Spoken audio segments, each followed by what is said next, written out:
Hey guys and gals, it's Nancy and Ritter, the girl in bathroom from the screen, and you're watching Sit Down by the Fire with Aaron.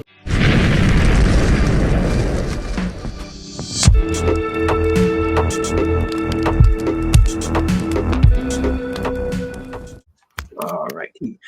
Hello, everybody. This is Eric Beerthaler, host of Sit Down by the Fire. I'm here with my next special guest. Please introduce yourself. I'm Brandon Rhinees. I'm a writer and filmmaker, and I'm happy to be on the show. Thank you for sharing that. And I also want to thank you for taking time out of your day to be here. You betcha. Yeah, certainly. So I guess my first question, what exactly got you started on your journey? I've always been writing ever since I was a little kid. I've always written stories, and in elementary school, I got into comic books, and I've always I always wanted to be a writer, a creator of some sort. I never took it seriously until, even kind of in my 20s, I would dabble in filmmaking a little bit. I kind of wanted to be a filmmaker, and friends and I would make these really crappy short films, and I didn't take it seriously until about 2015. I got laid off from my day job. And at that point, I was actually publishing my own comic books, and they were starting to pick up in popularity. So I was like, you know what? What if I did this for real instead of just getting another job I hate? What if I just dove in full time into being a filmmaker and a writer and see if I can make that work? And it's been a struggle, but here we are 10 years later, and I'm still going, right? I'm still just taking it 1 month at a time, right? Being an indie artist is not easy, but I'm actually making it happen for myself and doing what I've always dreamed of doing. Awesome, man. And it reminds me of a saying that you can fail at what you don't want. So you might as well should just go do what you love. Yeah, it's funny too. I could have become a doctor or something, and I'd probably have a lot of money now, but I would also have a lot more stresses in my life. I would have a stressful job. I'd have to go to work. Even a lot of my friends, right? They have to go to work every day to this job that they always complain about. Whereas I just get up and do my dream job of, writing movies and doing other stuff and being on podcasts and promoting things and just doing the funnest thing possible. And there's definitely something to be said for that. I would like to combine the two. I would like to be doing this and be super rich, but that's not so easy. So I'm just going to keep doing what I'm doing for now, and then maybe I'll find that kind of success one day.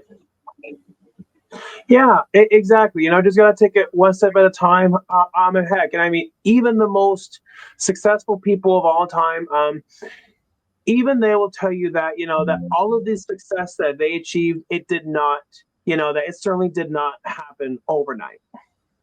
Yeah, it takes a long time. Even when I was young, when I was 18, 19, I was like, oh, by the time I'm 25, I'm going to be rich and famous. It seems so far off. And then next thing you know, the years just fly by and you realize, like, damn, this is a lot harder than I thought. And most people quit. Like, even people that were doing this, like my peers, like 10 years ago, a lot of them just stopped doing it. They realized how hard it is, and they didn't want to make that trade-off for their lifestyle. So they went and got a job, and they're doing whatever they do now. And it takes like, I don't know, something special inside you to be able to do that and just like live with that uncertainty and just keep doing it even though it's not working. And the more you do it, it kind of starts working a little bit. But there's always setbacks. Something starts working, and then next thing you know, technology changes, or just things change, or Amazon deletes all their indie movies and things like that just like another setback, and then you got to keep plugging away. But I'm making it work, and part of the fun is just trying to find new ways to make it work. Yeah, exactly. And it also reminds me of a saying that the only time when you fail is when you stop putting in the effort. Yeah, and I've kind of, even like some of my newer movies, like people always think I'm going to make this one movie, it's going to be so famous and it's going to make me a lot of money. But like, unless you're Hollywood level, like if you're just making a movie with no famous people in it, just with people in your city, the odds of it making crazy money is basically next to nothing. So, but I make a little bit of money at it. So I kind of came to the point where it's like, well, instead of just trying to raise huge amounts of money and make one thing, I need to make things faster, which means I got to make them cheaper. And there's something to be said for that, because I think especially a lot of fans, like I do a lot of horror stuff, there's even like a negativity around just like the Hollywood like how everything's so polished, everything looks so good. You can tell it's expensive, but a lot of time the stories are just boring. Like the stories suck and people hate them. So if people are just wanting a piece of entertainment, what does it matter if it costs $100,000 or $400 million? Like, does the more money they spend on it mean it's a more enjoyable film? Like, there's big Hollywood movies that bomb because everyone hates them.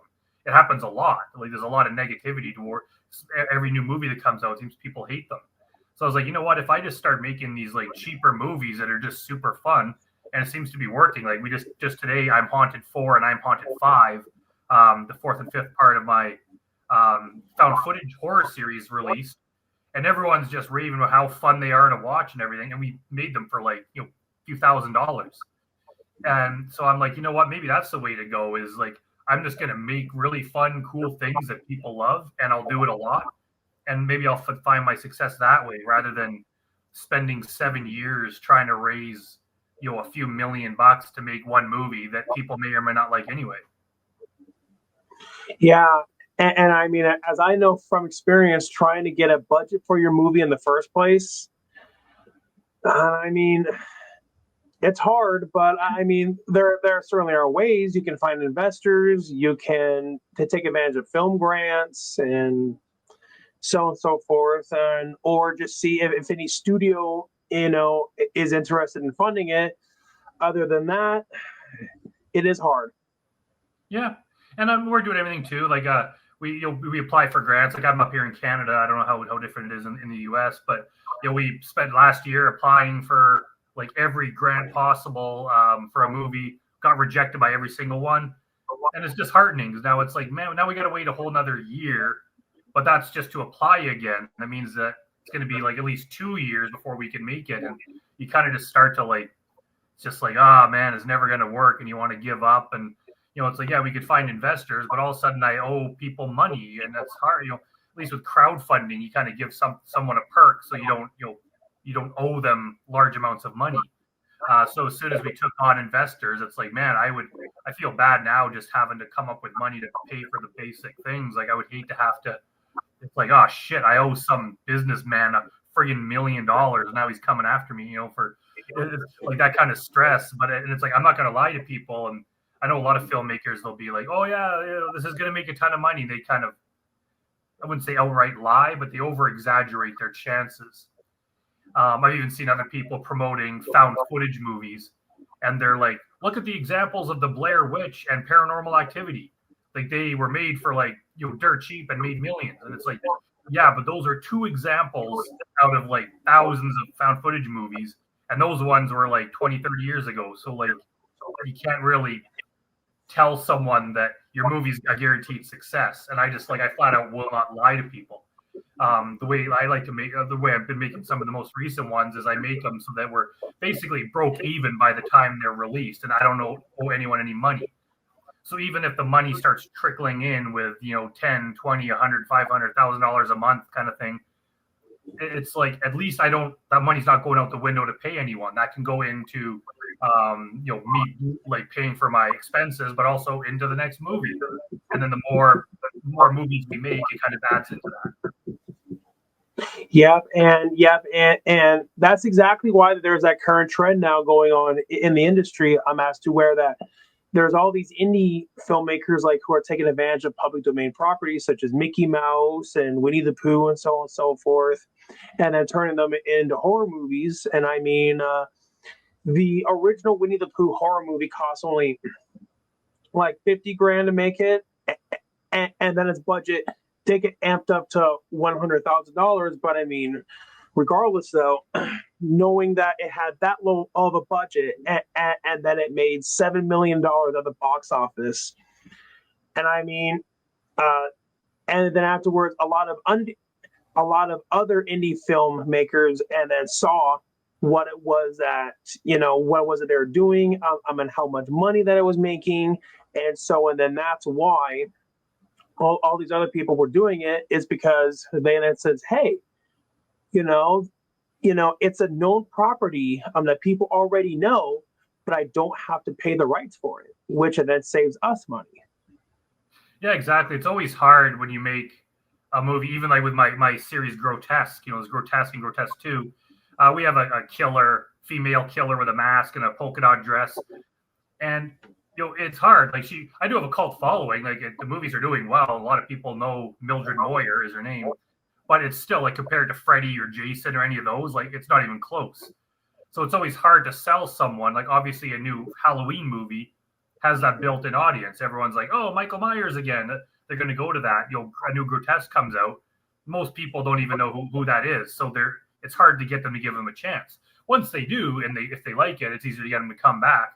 But yeah, just having something, whether it's Frankenstein, Dracula, Winnie the Pooh, Popeye, even Santa Claus, just any sort of thing that people are like I know that they come into with a little bit of familiarity, which is fine to do that. It's just like part of me is like I'm a creative person. It just seems weird for me to like basically steal someone else's creative thing, even if that person died like 200 years ago. It's just like someone else made that. It just seems like cheating to take that. It'd be different if, say, like I got hired by a studio to write a new, Halloween movie. It's like, okay, I'm a working person, I'll do that. But I don't like people can do what they want. I just I like to come up with my own original creations rather than use existing IP.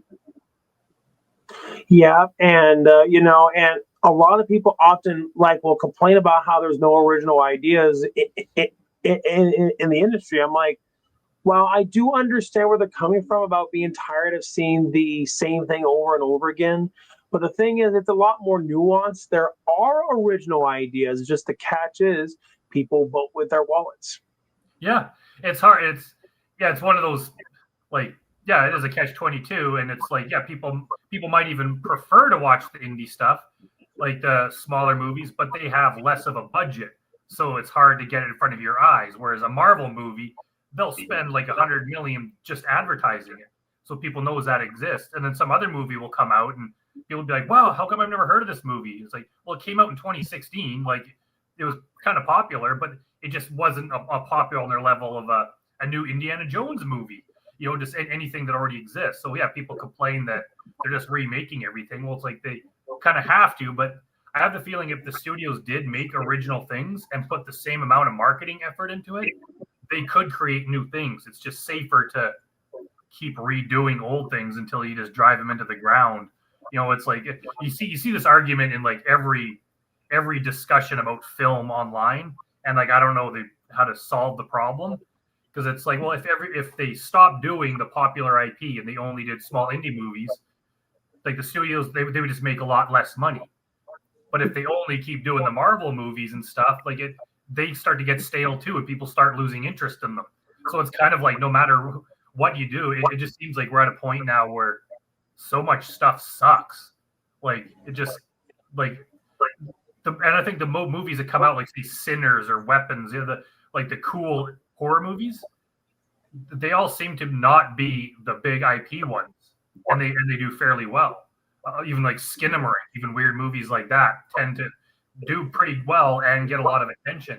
Where as soon as they put out a new Marvel movie, everyone just rips on it because they're just sick of it. They lack imagination or whatever reason it is. But the thing is, they still make a ton of money. So I don't know how to solve the problem. I don't know if anyone does, but it's kind of maybe just the state of the industry that we're at. Yeah, exactly. And it seems to me nowadays, it seems that horror really is one of the best routes that you can go under. It's because then now, while yes, there are some bigger name horror movies like Friday the 13th and so on and so forth that have their built-in franchise. Well, sorry, they have their built-in fan base, but yet horror. While yes, it can help if you have a big name attached to it, but it's more concept driven, more so than anything else. And their budgets are low, but their return profits are high. Case in point, with that Winnie the Pooh horror movie, when that came out, that had zero big names attached to it, but they more so relied on the concept, with the concept being that it's a Winnie the Pooh horror movie. And then it caught people's attention. It definitely caught mine. And then go figure, because of its concept, it made a lot of money. Yeah, and I think like the IP, like intellectual property. I don't know if there's another word for that, but basically, like, it doesn't always need to be the property, and you don't always need to have a big actor. Sometimes the concept is what's attractive. Like, people like zombie movies. People will go to every single zombie movie there is. Or if they like vampires or sharks, that's why shark movies are popular. It's like some people just really like shark movies, and it's enough that you can make them on a low budget, and they're pretty popular. So you can make those. It's like we don't have a big budget. We have no famous stars, no famous IP, but we're making a movie about vampires. There's legions of fans that will just go to watch any piece of shit movie as long as there's vampires in it. So you could make one and know that you're going to capture those people. It's kind of like how I found my success doing these new found footage movies. I didn't know found footage was that big. I'm not even that big of a fan of it myself, but I started making them, and all of a sudden it's like, holy shit, there are a big fan base. It's like, this has kind of become popular. So I'm like, maybe I'm onto something here. And it's like, I don't need a famous Hollywood actor in it. I'll just use people I know in my circle, like actors in my city here, and we'll make something, and people will watch it because they just love that kind of movie. So as soon as it's like Winnie the Pooh, even like, I don't think it's Winnie the Pooh fans that are watching Blood and Honey, but it's people that know of Winnie the Pooh, and they're like, the concept of making him a killer, holy crap, that's cool. Like they've been doing killer Santa Claus movies for forever, and it's just like a twist on something. I recognize Santa Claus, and I like horror movies, so Santa Claus in a horror movie, wow, that's so cool. And it's cool whether you're doing Mickey Mouse or Popeye or Bambi or any of those. It's just that same kind of thing. Like, it's people are just attracted to the concept. Yeah, exactly. And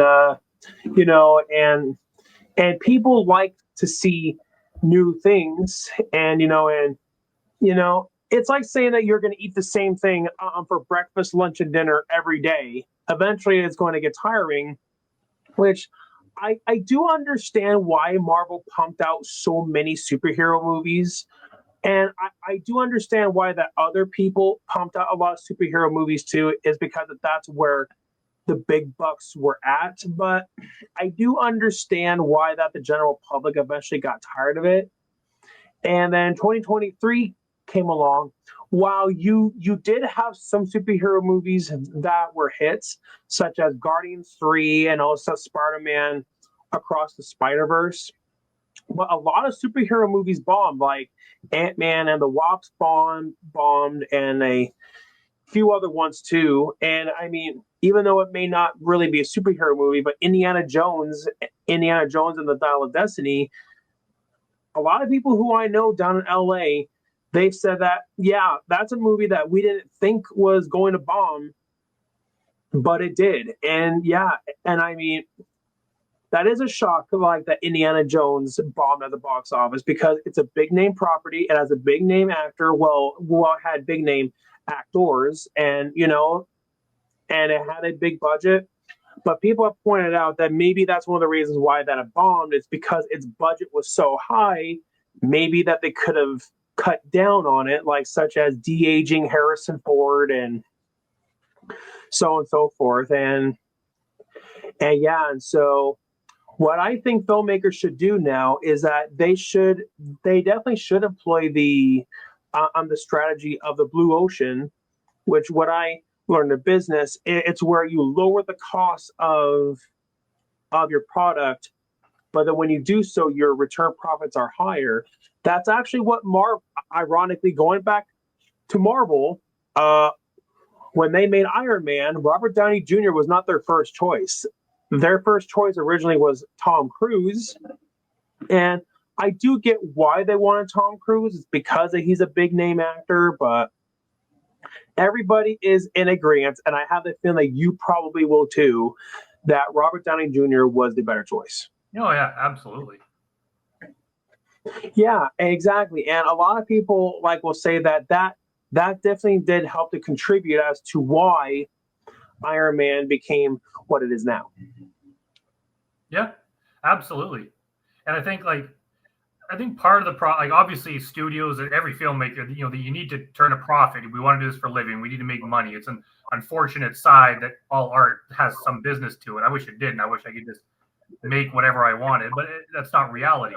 But at the same time, it's like the studios always take it to too big of an extreme. They've forgotten that the people that watch this, they want a story. They want something out of it. Whereas the studios is all like, how do we maximize profit?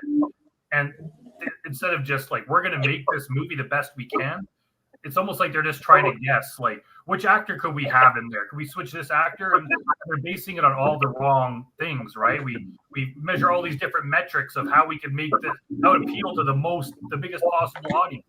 And a lot of time it just backfires and doesn't work. And it's like, I don't want someone to try to guess what I want. I want them just to like make the thing. The band I like, don't try to switch the sound of your music to fit what the most popular thing in pop culture is. That's a recipe for disaster. And I think like Marvel does that, right? They forgot that the people that like this are, for one, the people who grew up with the comic books, and two, the new people that got introduced to it. They like the characters, they like the stories. And somewhere along the line, they forgot that, and the people turned against them because the stories started to get shitty. So they like, you know what? If we put even more big name actors in it, and then it kind of got to the point where, what if we have the Avengers and the Guardians of the Galaxy in the same movie, along with Spider-Man, and there's multiple dimensions, and then it's like, okay, now like it's just too much. Like, how do you top that?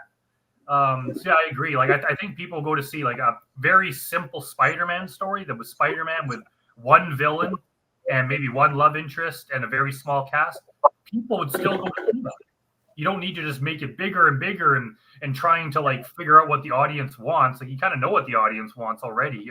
I don't know. Do you know what I'm getting at? It's kind of hard to explain. I think they're going about it wrong. Oh yeah, certainly, and but also as we've learned from history, sometimes you do want to be careful saying that when because there have been times where people will say, oh well, nobody will ever see this movie. Funny, because Tony Moran, who played Michael Myers during the unmasking scene in the original Halloween, he actually thought that nobody would ever see the original Halloween, and then lo and behold, Halloween is now one of the most popular horror franchises of all time. I mean, even the two lead girls and even David Howard Thornton himself, even they thought that nobody would ever see the original Terrifier. And people even told George Lucas that when he made the original Star Wars, people were telling him that nobody would ever watch that. And yeah, and so, and then sometimes you just got to use those naysayers as motivation. Yeah. And I think, and you can never, like, whoever it was that said, like, in Hollywood, it's like, in Hollywood, no one knows anything. That famous saying. It's like, you could do all the market research you want, all this stuff, and then something like Terrifier just comes out of the blue. Or Skinamarink. Skinamarink was made by our friends here in Edmonton. And I remember when they were making it, it's like, okay, like, in my mind, I'm like, this is very niche. I don't think anyone's going to watch this, but good luck. And all of a sudden, it just explodes, and it's like the biggest movie ever to come out of Edmonton. And it's like, really? And I think people were just so hungry for something different, and they were willing to watch it. Even I'm Haunted, like my series, the first one, Elizabeth and I just made it in between other projects. Like, we didn't have anything on the go. So I was like, what if we just film something on a phone where you think your house is haunted, and then you're talking to the camera, and we'll just film, like, make it kind of like a video blog, and we'll throw them on YouTube. We just did that, and some of them got a couple thousand views, most got a few hundred. Like, I considered it kind of a failure, but it was like, whatever, it's just something we did for fun. And then after Grotesque came out, and Grotesque was kind of building a popularity, I was like, crap, I want to follow this up with another movie. So I was like, what if I took all those videos we shot and just edited them all together in a row, and put it together like a movie? So I did that, and all of a sudden it just exploded. It became like my most popular movie. So I was like, okay, well, what if I did a second one? So we did a second one that was popular, and then we did a third one, and then part 4 and 5 just came out today. So that was the least. Even now, I'm surprised that people like it, because it's like, I didn't think it would succeed. I didn't think anyone would watch it. So I think if you're trying to guess the market, and especially if you're trying to copy everything else, like, look around at what's popular and then copy that, you're probably going to lose. If you just make something that, like, in your heart, you're like, this is what I want to make, this is going to be cool, I love this, there's a good chance that this is going to find other people like that, because you can put out as many Indiana Jones and Marvel movies as you want. There are people that like those smaller movies that just they want to see something different. And if every movie is like a Marvel movie, it's like people are kind of starving for something different. Someone wants a really obscure horror movie like Skinamarink, right? People want something this low budget indie and violent like Terrifier. So when you put those out, and then all of a sudden it's like, wow, I never thought of this before, and now other people are copying them. So it's like sometimes it just pays to be original, which is hard to do. Like if you're taking millions of dollars from people, like you kind of owe it to them to pay them back, and they're going to be breathing down your neck, making sure that you try to make the money back. So you have to make something that appeals to more people. Whereas if you're free from those constraints and you can make stuff for dirt cheap, you can just do anything you want, and then people see something refreshing about that. Yeah, exactly. And one of the things that I think made Terrifier what it is now is that knowing that, so there have been killer clown horror movies multiple times. And honestly, I got to that point where I felt like that you just couldn't do anything new, with that concept. But then along came Terrifier, and then that proved, yes, you can. You just got to do the opposite. Is because that killer clowns in horror movies, they always were colorful.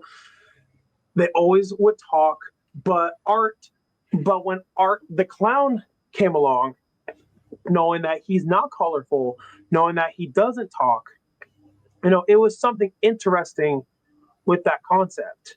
Yeah. And so, and also on top of that, just knowing just how much that they amped up their gore in it, and it also helped to make it stand out.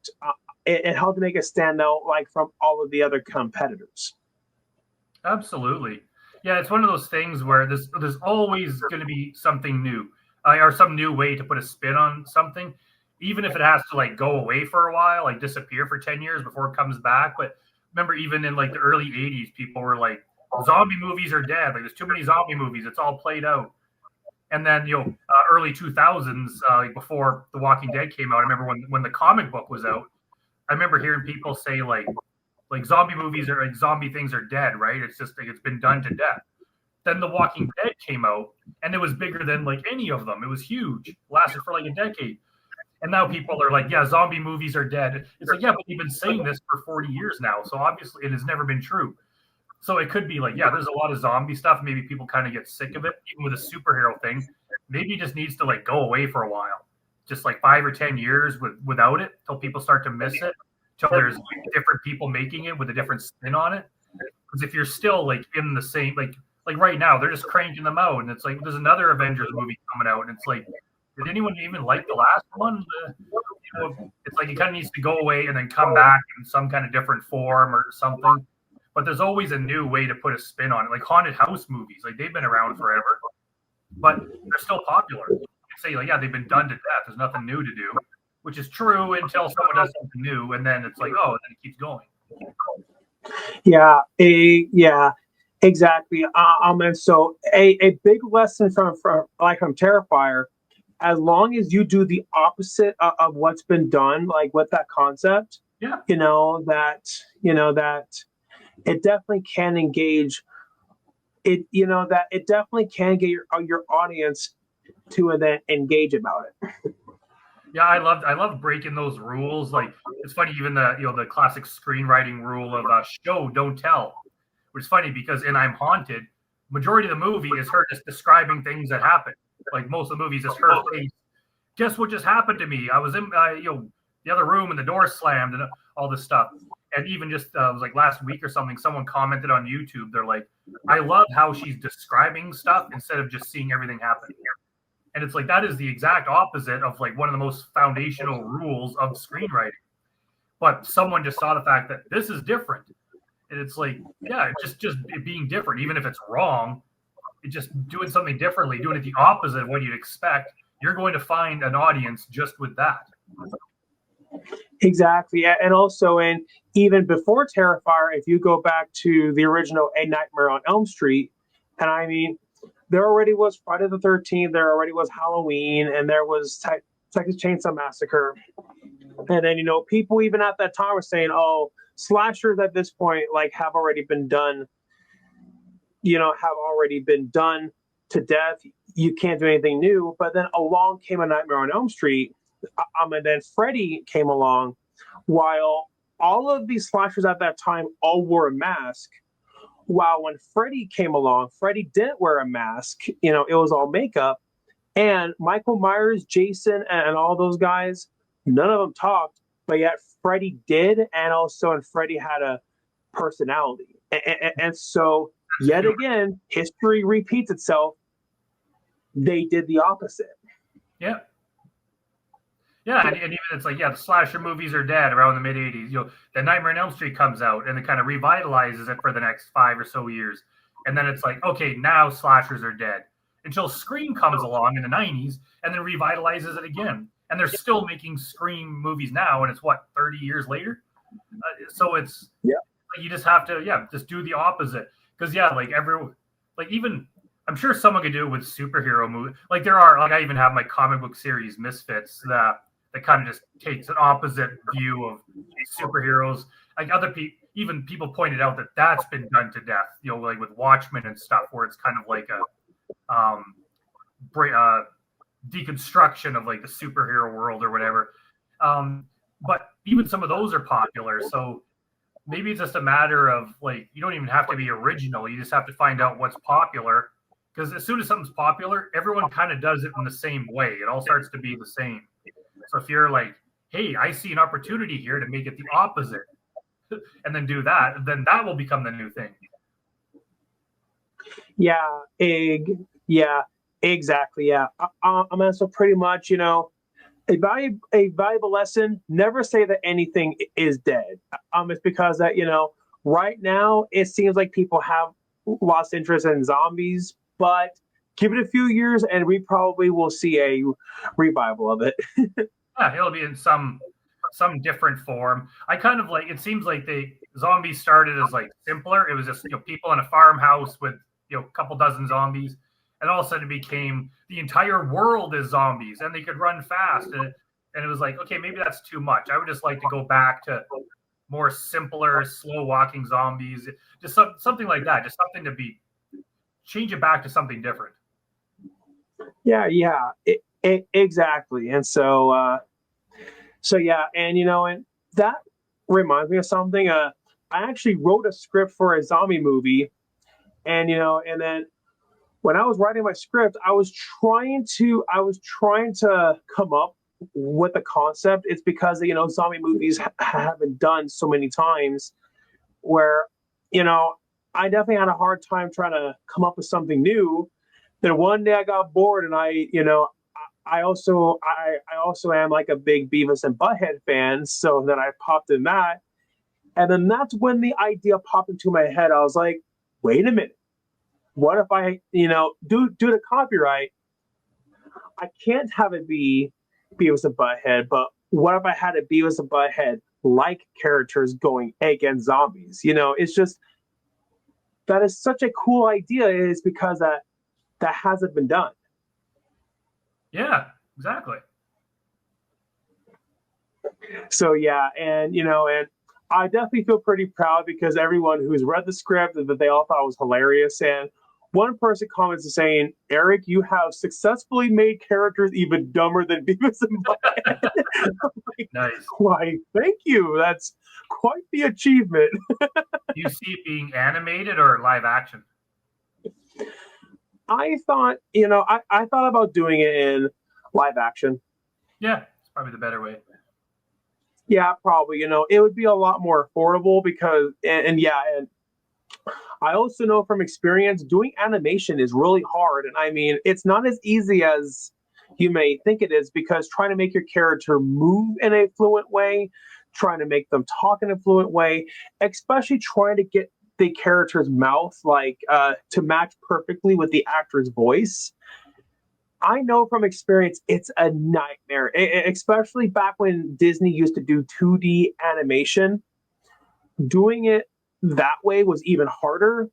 And that's why a lot of animation studios now, that's why they'll have actors like wear all those dots on their face, because doing that makes it trying to where that you when you lip sync the character's mouth with the character's mouth, the character's mouth with the actor's mouth and with their voice, it's a lot easier.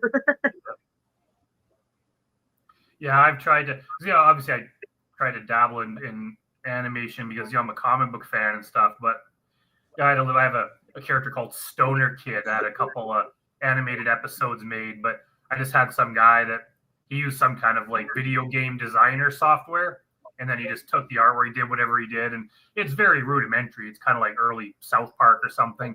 It's still pretty funny, but even that was hard to do, and I don't know enough to do it myself. So I've been trying to find ways to, but it's hard without a lot of money to get someone else to do the animation for you. But like I have a lot of like comic book projects I would love to get. Like I have scripts written that if I knew how to do it, I could get launched. But it's like I just don't know. Like I would need to partner with someone or like license it to someone to get it done. Because it's really hard to do on your own.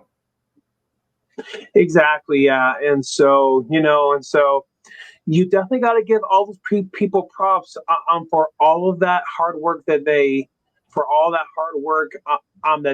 invested into it. Yeah. Exactly. Yeah. Well, anyways, that about does her. Are there any last words that you would want to give to my audience? Yeah, if you want to check out the Grotesque movies, actually for some reason Tubi took down the first one, so we're trying to figure out what happened. But it's available on my YouTube channel. It's available on like other indie streaming platforms. Yeah, if you just go to the Higher Universe YouTube channel, which is my company, you'll find all my movies on there. The Grotesque 1 and 2 and the I'm Haunted series. I'm Haunted 4 and 5 are exclusively on Found TV. It's the found footage streaming service. It's going to be available exclusively with them. So head over to them. I think it's available for free with ads, or if you sign up to their service, you get to watch it without ads. They're a great company, and I have other movies too. If you look at my IMDb page, you'll see the other stuff I've done, like a whole lot of short films and things that people seem to like. So if you want to support me, by all means, please. Okay, cool, awesome. Yeah, thank you for sharing that, and I definitely will be sure to leave a link for all that. If you could send me links to all that on Facebook Messenger, I definitely would greatly appreciate that. Sure, you bet. But anyways, it certainly was. I certainly had a great time talking with you, and you all have a fantastic day. Okay, thanks a lot. Yeah, of course.